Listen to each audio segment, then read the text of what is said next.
Hey, moms and dads. Hey, everybody. It's Dr. Scott here with section 1, the problem. So we need to understand how big this problem actually is so that we have an idea that it's not just impacting us, not just a small amount of people, but this is a serious epidemic that we have developed in this country. Our country is sicker than we have ever seen it.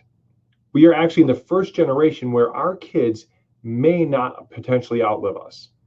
And so we need to understand what's changed, what this means, so as we move forward in the additional sections, we can understand how important it is that we change the direction that things are headed. So first, as we know, we see it. We live in a very, very, very sick world. We see people on medicines like crazy with chronic conditions more than we've ever seen before. We see people that are struggling constantly with new diagnoses, heart attacks, strokes, diabetes like crazy. In America right now, 2 out of 3 Americans are overweight or obese. In 2017, 100 million US adults are either pre-diabetic or diabetic. I mean, think about that. That stat is evolving every year. So at the time of recording this, that number has continued to expand even further, but this is the most recent data that I was able to go and pull for this presentation. 9.4% of Americans have been diagnosed with diabetes, which that equals 30.3 million people. Moms and dads, that's a ton. So this is a huge epidemic that we see, and it's expanding faster than we could ever imagine. In America, the average American right now will consume in a given year 150 to 170 pounds of refined sugar. Let's rewind back to 1900. In 1900, the average American consumed no more than 40 pounds of refined sugar. And guess what you didn't see then? You didn't see the issues with the heart disease that we deal with right now. And all of these chronic diseases that are lifestyle-induced diseases, they weren't present. They weren't there because so much about the way that we ate was entirely different than what it is now. Per heart.org, 46% of men and 48% of women have cardiovascular disease, heart disease. It is the #1 killer in the US year in, year out. Women in particular are especially affected by this. It is the #1 killer of women in the US, taking more lives than all forms of cancer combined. Ladies, you especially are at the greatest risk of having a fatal heart attack. And so when you start looking at the purpose of everything that we're going to be looking at, because the cardiovascular disease is the single biggest killer, then all of the nutrition research that we find, all that we're going to lay out here, is first geared towards attacking this risk factor. Because ladies, we've got to get in front of this for you so that we can start saving lives. But what we've realized, and what the scientists have realized who are doing all the research, is the medicines aren't doing it.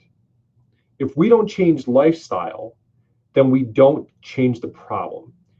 Because you can take all the medicines in the world, but if you don't change what's going to your mouth, then your health never changes. So we have to look at these as major league risk factors that we have to start to own.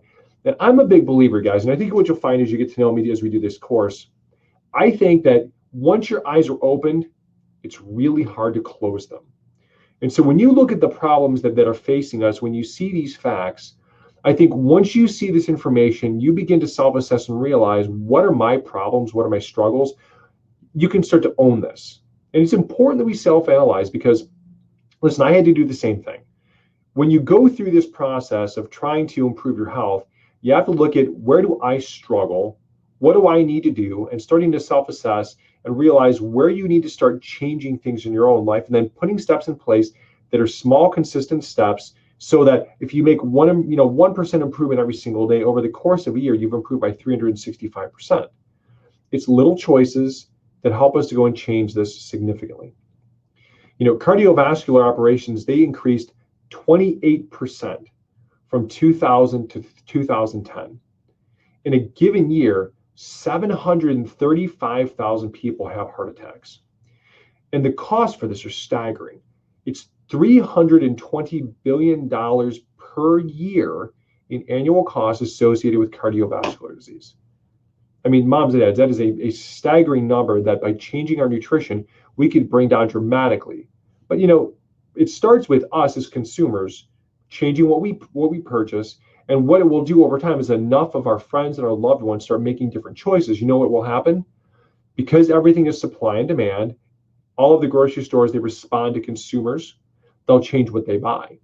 And so as you go through and you start doing your own self-analysis and you start teaching people about what you learned in this course, understand that we all have to make small changes to make the stores change what they put on the shelves, so that you'll see more stores. Wouldn't it be great if every store looked like a Whole Foods, right? Every store was packing just amazingly nutritious foods, things that were minimally processed, things that were, organic and non-GMO and were, super health promoting, so that all of us had access to the same high quality food.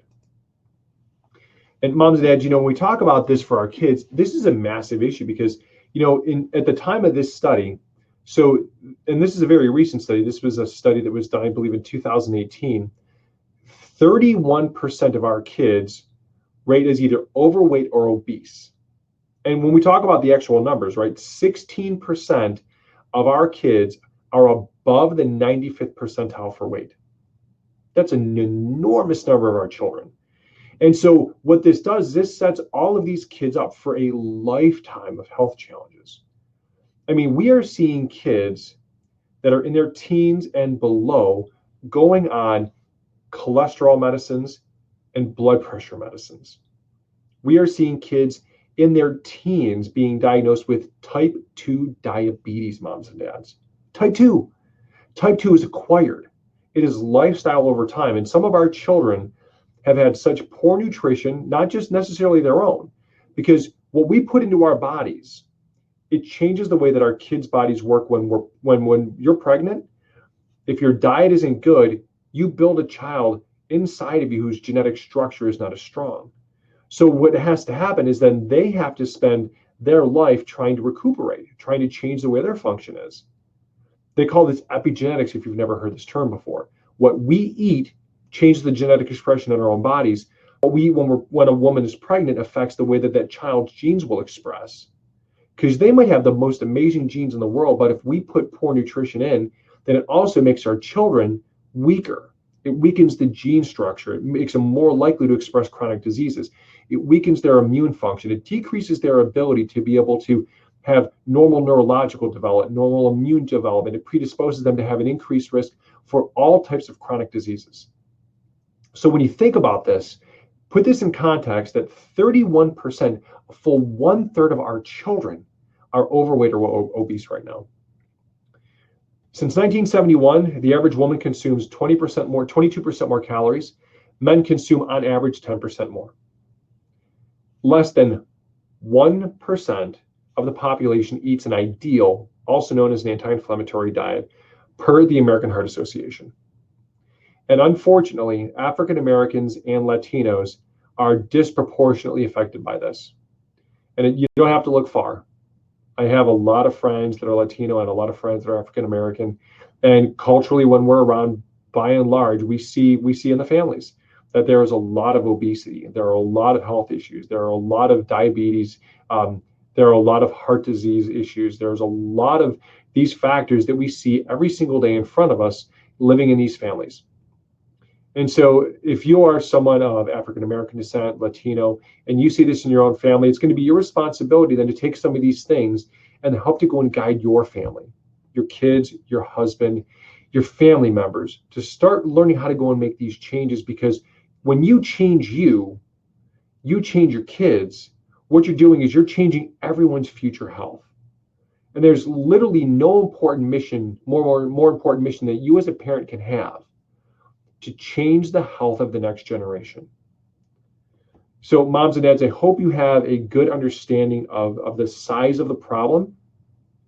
And so as we dig into these next pieces, what we're going to do is we're going to start laying out the things that you need to understand about the way that our body interacts with food, either driving up or driving down inflammation, because all of these things, all of these diseases, all of these processes, they are long-term, low-grade chronic inflammation inside of our bodies that eventually weakens our bodies to a point that we develop a disease.